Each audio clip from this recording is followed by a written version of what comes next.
You ask Tiger to solve. This deals with linear equations with one unknown. The final result is m=3. Let's solve it step by step. Simplify the expression. Expand the parentheses. Multiply the coefficients. Simplify the arithmetic. Group all constants on the right side of the equation. Add 12 to both sides. Simplify the arithmetic.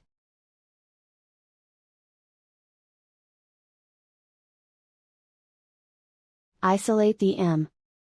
Divide both sides by 8. Simplify the fraction.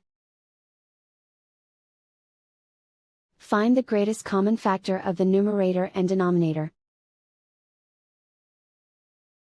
Factor out and cancel the greatest common factor.